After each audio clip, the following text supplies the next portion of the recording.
रसूलुल्लाह सल्लल्लाहु अलैहि वसल्लम की जिंदगी का सबसे मुश्किल दिन ताइफ का दिन था, जिसमें ताइफ के लोगों ने इतने पत्थर मारे कि आप सल्लल्लाहु अलैहि वसल्लम के जूते खून से भर गए। लेकिन जब ये सब कुछ होने का थोड़ा भी चांस था, तो आप सल्लल्लाहु अलैहि वसल्लम को ताइफ जाने की जरूरत क्या थी? ये मुसलमानों की तारीख के सबसे बड़े दिन हिजरत की कहानी है। इस्लाम के पहले दिनों में मक्का में मुसलमानों पर बहुत सख्त जुल्म हो रहा था, लेकिन इस सब के बावजूद रसूलुल्लाह सल्लल्लाहु अलैहि वसल्लम सारों को बार बार कहते थे कि बहुत जल्द पूरा अरब मुसलमानों के ताबे होगा और रोमन और पर्शियन एम्पायर्स पर मुसलमानों की हुकूमत होगी, जिस पर मक्का वाले उनका बहुत मजाक उड़ाते और भी ज्यादा जुल्म करते। लेकिन ये सब रसूलुल्लाह सल्लल्लाहु अलैहि वसल्लम का कुछ भी नहीं बिगाड़ सकते, क्योंकि मक्का के दो बहुत स्ट्रांग लोग हमेशा रसूलुल्लाह सल्लल्लाहु अलैहि वसल्लम को सपोर्ट करते थे। अबू तालिब आप सल्लल्लाहु अलैहि वसल्लम के चचा और खदीजा आप सल्लल्लाहु अलैहि वसल्लम की जोजा। आखिर मक्का वालों ने तंग आकर रसूलुल्लाह सल्लल्लाहु अलैहि वसल्लम के पूरे खानदान बनु हाशिम का बाइकॉट करने का इरादा किया कि ना इनसे कोई कुछ खरीदेगा, ना कुछ बेचेगा और ना इनसे कोई रिश्ते बनाएगा, जिससे रसूलुल्लाह सल्लल्लाहु अलैहि वसल्लम का पूरा खानदान मक्का के साइड में शाब अबी तालिब में रहने पर मजबूर हुआ। यह बाइकॉट बनु हाशिम के मुसलमानों से नहीं था, बल्कि पूरे खानदान से था, जिसमें मुसलमान काफिर सारे थे सिवाय एक शख्स के, अबू लहब। और ये बाइकॉट इतना सख्त था कि 3 साल तक रसूलुल्लाह सल्लल्लाहु अलैहि वसल्लम और उनके पूरे खानदान ने खाने की जगह पत्ते और चमड़ा भी खाया, क्योंकि मक्का पूरा डेजर्ट है। यहाँ पे जितने भी खुराक की चीजें हैं वो बाहर से इंपोर्ट की जाती।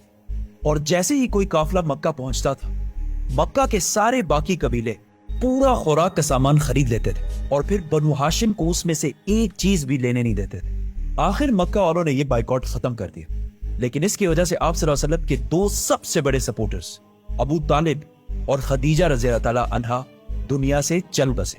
तो अब रसूलुल्लाह सल्लल्लाहु अलैहि वसल्लम को मक्का में प्रोटेक्ट करने वाला कोई भी नहीं रहा, और अबू तालिब के वफात के बाद बनु हाशिम का नया सरदार अबू लहब बना, जो रसूलुल्लाह सल्लल्लाहु अलैहि वसल्लम का चचा होने के बावजूद मक्का में आप सल्लल्लाहु अलैहि वसल्लम के सबसे बड़े दुश्मन थे। अबू लहब ने सरदार बनते ही आप सल्लल्लाहु अलैहि वसल्लम की मक्का की सिटीजनशिप खत्म कर दी।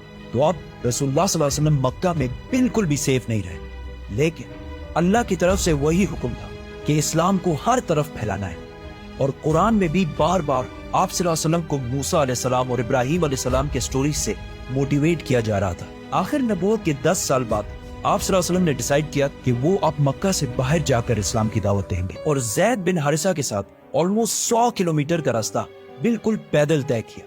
वहां आप सल्लल्लाहु अलैहि वसल्लम ताइफ के सारे बड़ों से मिले और उन सबको इस्लाम की दावत दी, लेकिन किसी ने भी उनकी बात नहीं मानी, और सब ने कहा कि आज के बाद ताइफ कभी वापस नहीं आना। ताइफ में 10 दिन गुजारने के बाद जब कोई प्रोग्रेस नजर नहीं आई, तो रसूलुल्लाह सल्लल्लाहु अलैहि वसल्लम मक्का की तरफ वापस रवाना हुए।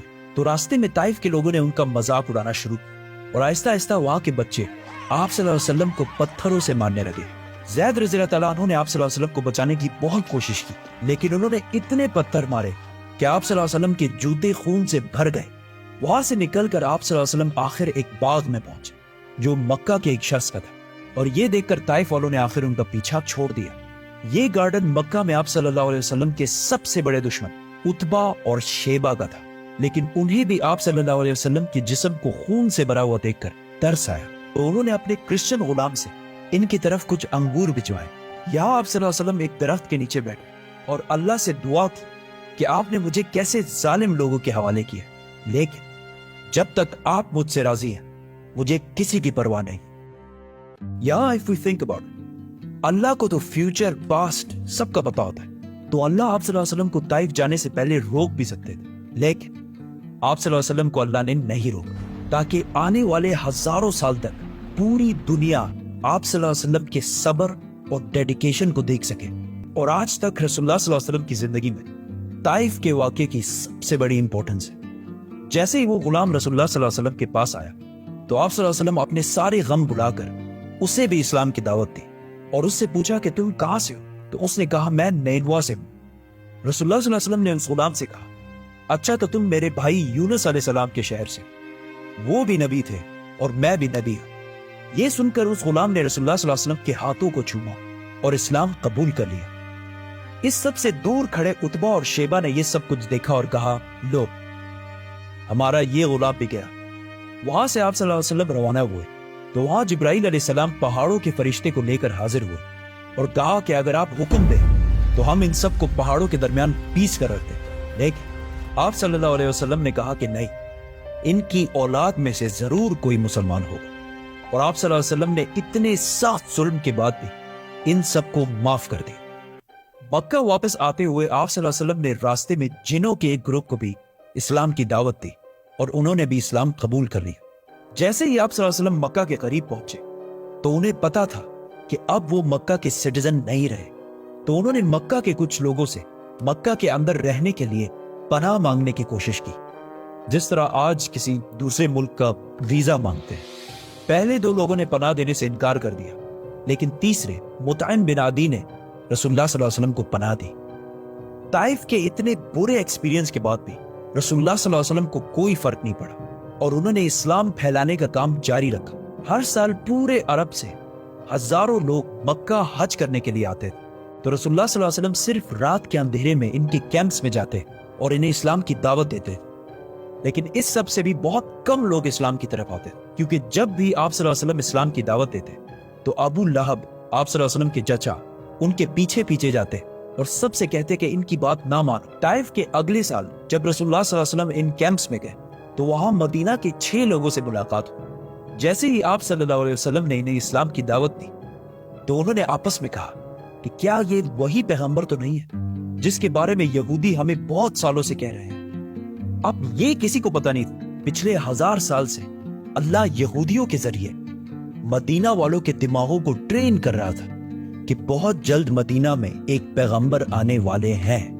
مدینہ کے ان 6 لوگوں نے ڈائریکٹ اسلام قبول کر لیا اور واپس جا کر مدینہ میں اسلام کو پھیلانا شروع کیا, جس کی وجہ سے اگلے سال مدینہ سے 12 لوگ اسلام قبول کر کے آپ صلی اللہ علیہ وسلم کے پاس آئے, اور آہستہ آہستہ اس طرح مدینہ میں ہر گھر تک آپ صلی اللہ علیہ وسلم کا نام پہنچنے لگا. یہ کچھ سال آپ صلی اللہ علیہ وسلم کی زندگی کے سب سے مشکل سال تھے, کیونکہ پہلے مکہ والوں کے بائیکاٹ کی وجہ سے شعب ابی طالب میں پتے اور چمڑے کھانے پڑے, پھر ابو طالب اور خدیجہ رضی اللہ تعالیٰ عنہا کی وفات, پھر طائف میں اتنا ظلم کہ جوتے خون سے بھر گئے, اینڈ ٹو ٹاپ دیٹ مکہ کی سٹیزن شپ بھی ختم کر دی گئی. لیکن انہی سخت حالات اللہ نے آپ صلی اللہ علیہ وسلم کے دل کو تھوڑا سکون دینے کے لیے ان کو انسانوں کی تاریخ کی سب سے بڑی سیر کرائی, 7 آسمانوں کی سیر. سبسکرائب.